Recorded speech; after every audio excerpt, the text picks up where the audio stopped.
Lá remover lá à porta.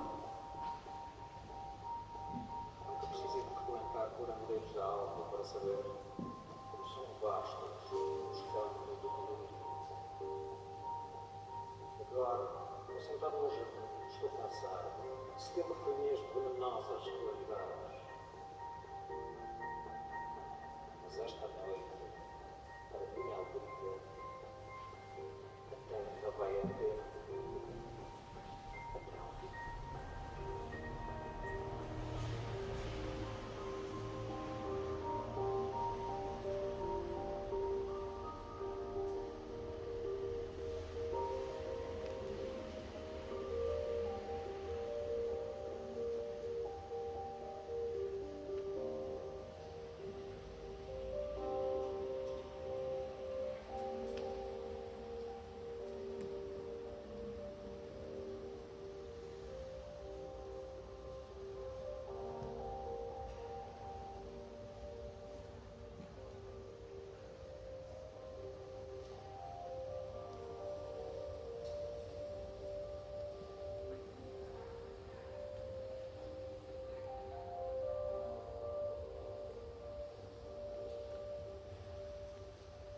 Os amigos ameios, ainda fatigados,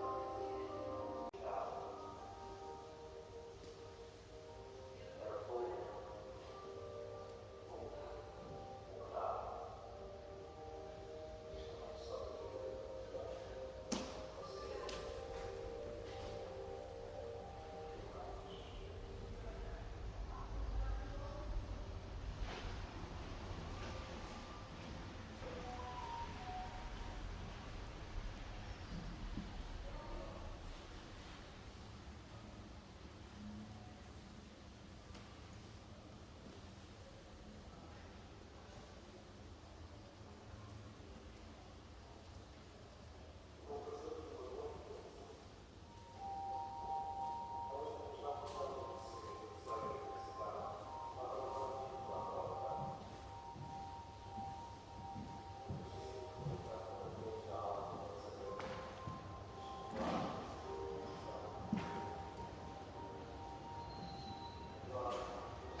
Agora sim, e que deixa à vista momentos de dificuldades para estabelecer o contacto em direto com o repórter José António Pereira, que está na cooperativa Árvore, que hoje assinala o centenário de Eugénio de Andrade.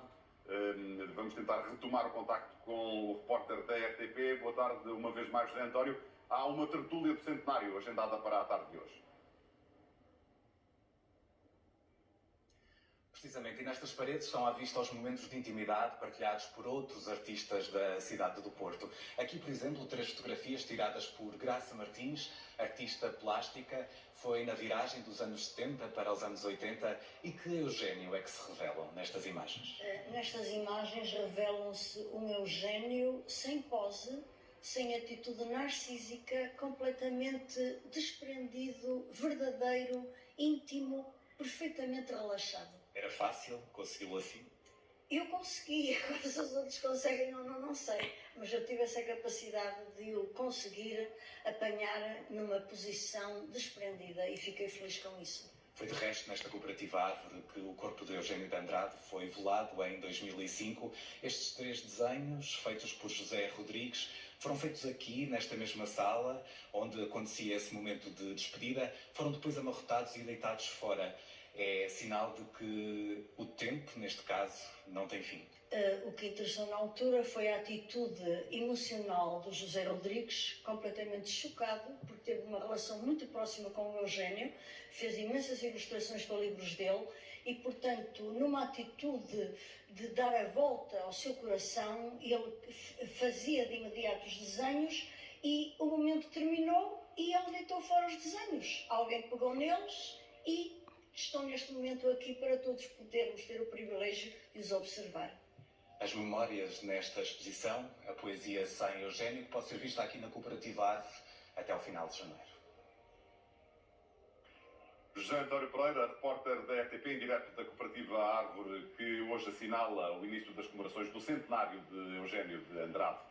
Já lhe damos conta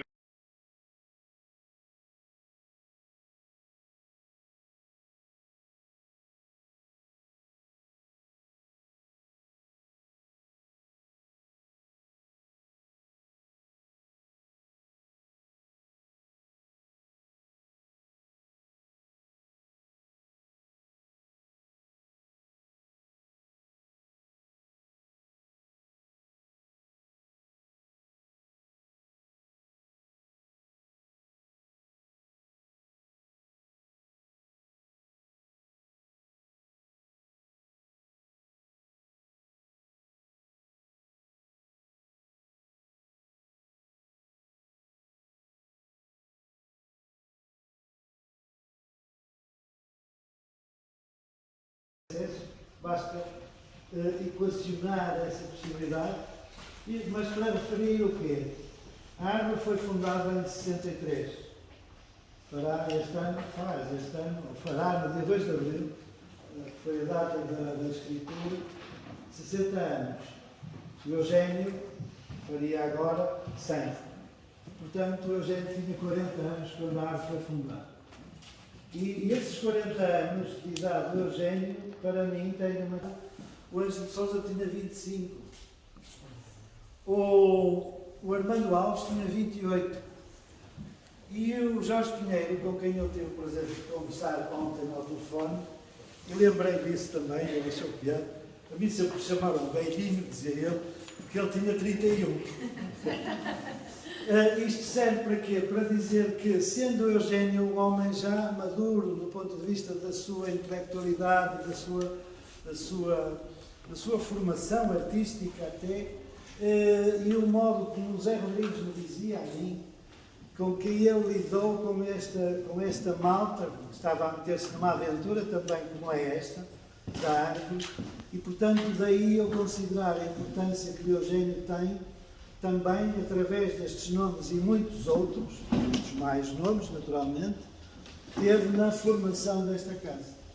E portanto eu não queria deixar de dizer isso, porque os números às vezes têm piada. Nós temos a noção que o gente tem 40, José Rodrigues, vai dar, tinha 27 anos, que eu acho extraordinário. E no fundo meteram-se nesta aventura, e ele e muitos mais, tiveram curiosamente como o primeiro temas, mas as pessoas próximas ao meu pai diziam-lhe muito. E quando o Eugénio faleceu, saber que ele estava aqui e que a maneira que ele tinha de manifestar essa dor era estar constantemente a desenhar, acho que é mesmo o que era o meu pai. A dor era tanta que tinha que ser feito assim. não é? Que são estes retratos que nós temos aqui e que podemos ver que o papel era o papel que ele trazia, que até estava chocado, mas que ele tinha que expressar a sua dor. Era a única forma que ele tinha para poder expressar essa dor de tantos anos de cumplicidade e tantos anos dessa amizade. Quando pudemos fazer esta homenagem, não só foi gratificante para o meu pai, como também foi gratificante para relembrar o Eugênio de Andrade. E é verdade, não é o fim de um centenário, não é o fim de uma exposição. Quando morrer a última pessoa que souber quem é o Eugênio de Andrade, aí é que morre o Eugênio de Andrade, não é? Até lá, é um desafio para todos falarmos sempre do Eugênio de Andrade. Gostemos mais de uma forma, gostemos mais de outra forma. E isto é a minha experiência, é a experiência de conhecer um homem muito simpático, conhecer esta emoção que era vê-los a conversar, não é? Pronto, é verdade.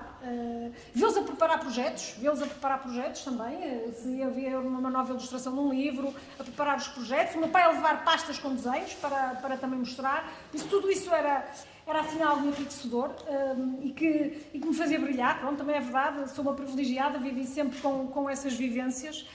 Isso era tudo muito bonito.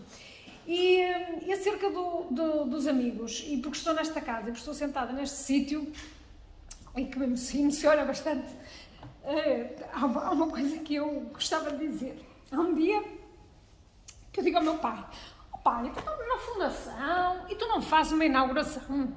Não fazes uma inauguração formal? E ele: não.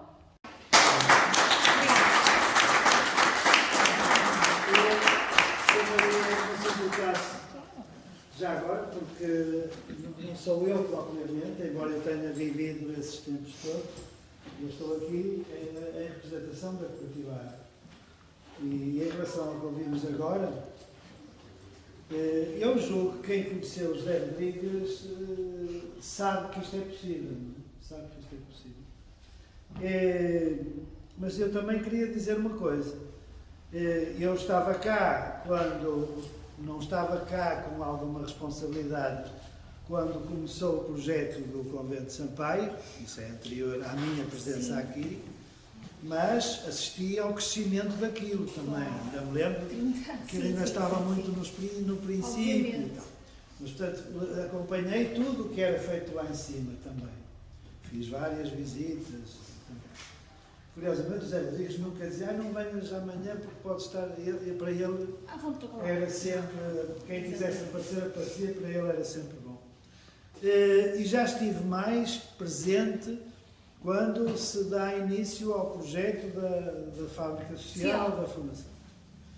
E aquilo que eu posso testemunhar aqui, para além disso que a Diana diz, é que, na verdade, eu e mais, não está aqui mais nenhuma das pessoas que estavam diretamente na condução da responsabilidade aqui dentro, e posso até dizer-vos de cor, o Amádio Seca, a Amanda Dalbeira Lima, a Laura Soutinho, a Luísa Gonçalves, antes o Manuel Sousa Pereira, antes até o João Semedo, e eu, e o Rui Silvestre, também foi direto. Nunca nós sentimos aqui. Nunca nós, e eu atrevo-me a falar por eles, estas pessoas, nunca nós sentimos aqui qualquer menor interesse, qualquer menor atenção do José Rodrigues em relação à arte. A Católica da Graça.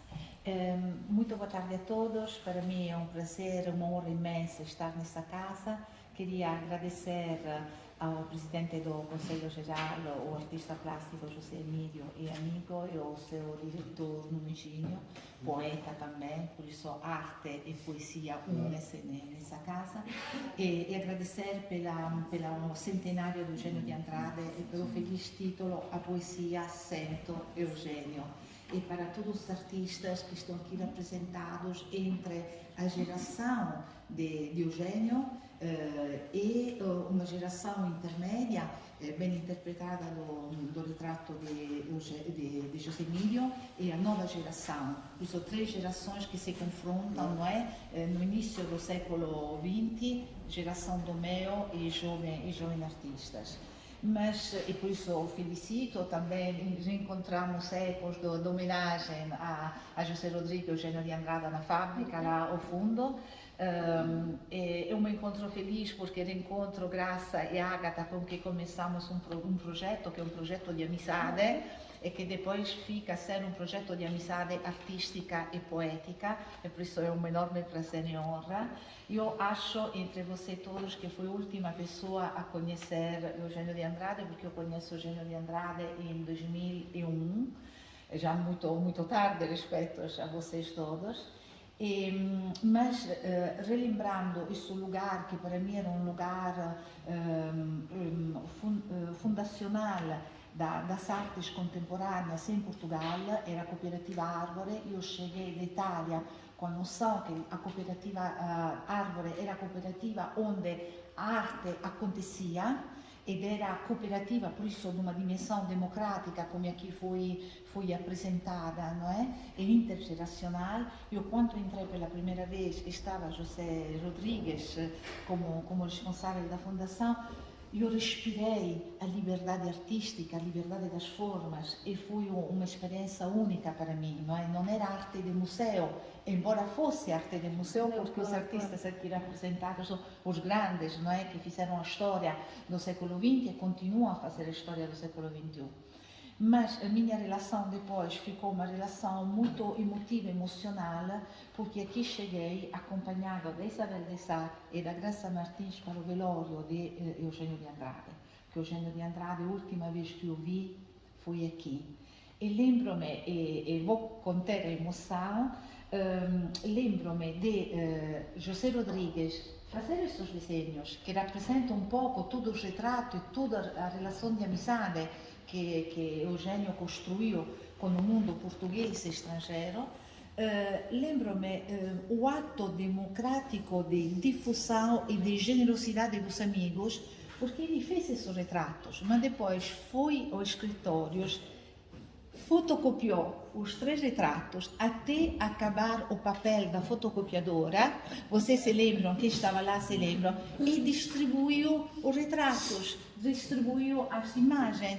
E eu guardei a minha como fotocópia única, que ainda guardo, porque todos nós saímos daqui com um pouco de Eugênio de Andrade pela mão de José Rodrigues, que fui ainda hoje a pensar, comove-me, não é? Esse gesto de doar, de ser todos amigos. E hoje, olhando para os amigos da Árvore, os amigos de José Rodrigues, os amigos de Eugênio de Andrade, isso comove-me, porque quando José Rodrigues nos entregou a nossa fotocópia única, não é? Tinha detto só uma fotocópia, disse sim, Eugênio de Andrade morreu, Eugênio de Andrade está vivo. E tinha razão, porque Eugênio de Andrade está vivo nos seus leitores, está vivo na memória de quem o conheceu, está vivo na memória de todos vocês que homenagem através da leitura ou através de pôr a serviço a vossa arte para homenageá-lo.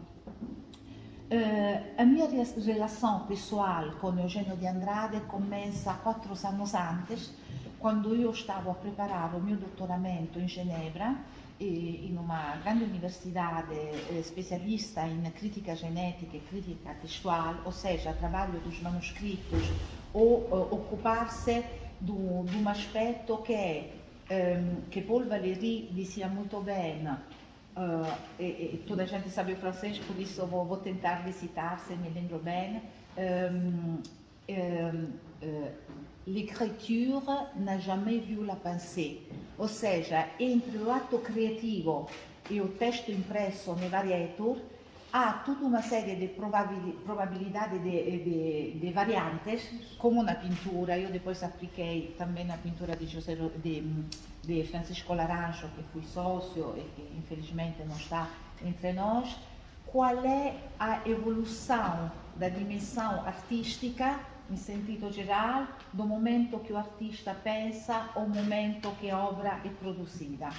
Di letteratura, di musica, e con un grande gusto per la poesia internazionale, per l'arte internazionale e per l'Italia, per la cultura italiana. E fiquei sorprendido, e aqui retomo a Graça, que na sua biblioteca estavam todos os seus contemporâneos, tendo em conta que Portugal vinha de um período de regime onde tinha livros proibidos, nem Pirandello podia chegar, imensos livros não podiam chegar, Eugênio tinha tudo.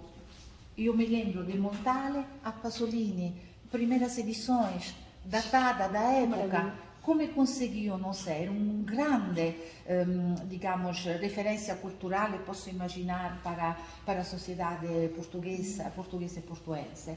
E isso apreciei muito. Voltando às minhas pesquisas, quando eu disse o que queria fazer, Eugênio disse: menina, por que está interessada na minha papelada? Essa papelada vai ser toda destruída, porque aquilo que vale é o texto ne varietur. E disse uma grande razão, ou seja, o texto que eu decido que seja publicado. E eu depois lhe expliquei que a papelada era um espólio e começamos a organizar um espólio virgem, que era o espólio da fundação, mas que era um espólio muito, muito restrito, que era restrito aos anos 90 ed era restrito aos datiloscritos principalmente, mas lá conseguimos encontrar 3 inéditos, que Eugênio disse: eu não tenho inéditos, eu publiquei tudo, mas depois disse: esqueci-me. Por isso vamos já tratar do assunto, mas depois ficou doente e agora foram anunciados. E achei uma grande abertura, uma grande curiosidade, uma grande vontade de observação e de deixar fazer maravilhosos. E além disso, como experiência pessoal, ele abriu uma porta dos seus amigos. E uma palavra de homenagem aos seus amigos, a Dario, que não está cá presente, também a António Oliveira, a nome dele, todos os grandes que aqui não estão, porque ele abriu uns amigos e Dario ia me buscar, levava-me à sua casa, mostrava-me o universo de Eugênio de Andrade. Isso para dizer que a relação foi de fatto sorprendente, com um homem que, se da uma parte, digamos, podia ter, come fu relatato durante as homenagens, un temperamento, sì, un poco, come già fu detto, io non volto a ripetere, d'altra parte un uomo di un'affabilità straordinaria. Sinto-me na Cunhão Joana. Na Cunhão Joana, falar a cadeirinha dela. E o grande fascínio foi pela poesia dele, e foi aqui, como lembro, assim, o primeiro livro que eu conheci foi Véspera d'Água, assim, agora vai mexer.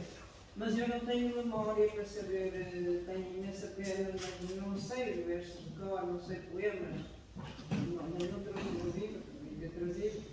E ele realmente era fascinante por aquela dança de palavras, não sei explicar, não sou especialista nem académica para poder explicar nada disso, mas aquela dança de palavras em que ele fazia tudo para dizer o mínimo, não é? Mas o mínimo não é pobre, é rico, não é? Para chegar ao mínimo é preciso deitar muito máximo fora. E o Eugênio realmente era uma pessoa que aquilo que até se pode considerar, o que eu posso dizer que pode ser considerado chocante, é que muitas vezes ele dizia: eu prefiro abdicar de alguns contactos ou de estar com pessoas para estar agarrado a um verso. Podia andar 15 dias ou mês com um verso. Aquilo para mim era uma humilha na altura, não é? Compreendo, mas era quase chocante, porque era assim, abdicar do contacto humano, não é? Isso seria perder tempo. Isto fora lá as amizades, eu não estou a falar disso, mas era perder tempo, porque o tempo dele era ouro para o verso. E não tenho muito mais a dizer. Eu sei que há muito, um certo grupo. O Eugênio era aquela pessoa que sempre, que eu conheci primeiro através dos poemas e depois mais tarde ficou realmente um amigo. Tive várias ocasiões em que privei com ele, quando vinha ao Porto, se fosse sozinho, fosse com amigos meus, o Eugênio era sempre aquela pessoa que nós íamos visitar, que nos recebia muito bem, primeiro na Duque de Palmela, no Jardim de São Lázaro, lá para cima, no outro lado, que era, aliás, uma parte do Porto que eu gosto muito e que não é muito falada, e depois, mais tarde, ali no Passeio Alegre, como toda a gente sabe, não é? Estive a ouvir o último depoimento da Isabel de Sá e concordo com aquela última frase que ela disse, é muito verdadeira para mim. Eu sinto isso muito, quer como, enfim, amigo do Eugénio que fui, mas agora, sobretudo, passado este tempo, como a poesia que ele nos deixou e eu próprio como poeta. É esses 20 poemas, 15, 20, 25, não interessa, aquele grupo de poemas que ele nos deixou e que são absolutamente, são inultrapassáveis porque ele encontrou o estilo dele, o universo dele, as palavras dele e conseguiu criar isso.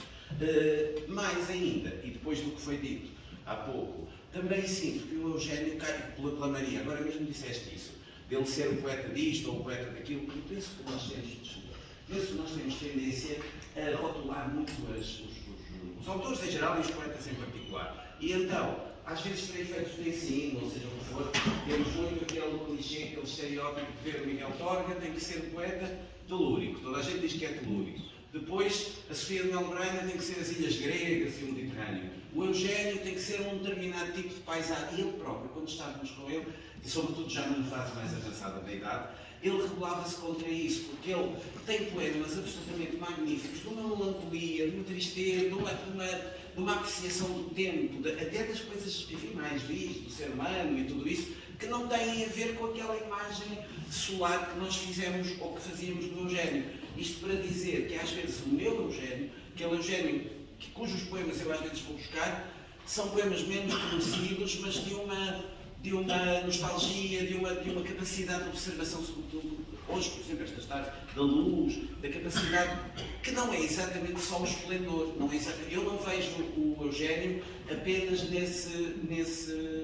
digamos, nesse campo do esplendor da vida, embora esteja lá, mas eu gosto sempre de ver os poetas em lados menos, um bocadinho mais oblíquos, diferentes do habitual. E no caso do Eugénio, há poemas absolutamente magníficos, sobretudo da última parte, mas mesmo antes, do Luz por Domínio e de outros livros, que fiquei foi a diversidade dos testemunhos, não é? A Graça falava no início que são gerações diferentes. São gerações diferentes, mas foram também formas diferentes de conviver com o Eugénio. E portanto, sendo formas diferentes, tornaram muito mais rica, portanto, esta sessão, porque na verdade preencheram a Graça como jovens estudantes das Belas Artes, não é? Que andavam por ali e de repente caíram aos trambolhões no meio de uns gigantes, neste caso da literatura e das artes visuais também, já. O José Seixas já era um tipo com uma projeção muito grande, não é? Depois a Ágata, que cresceu naquele borbulhar e naquela fermentação que eu fazia referência aqui anteriormente em relação àqueles artistas. E a Maria Boquiquio, que vem mais tarde, de fora para dentro, que é uma situação também, julgo, muito interessante, e as expectativas que ela tinha e foi criando e foram acontecendo. Essa viagem para a Figueira da Foz deve ter sido... Mas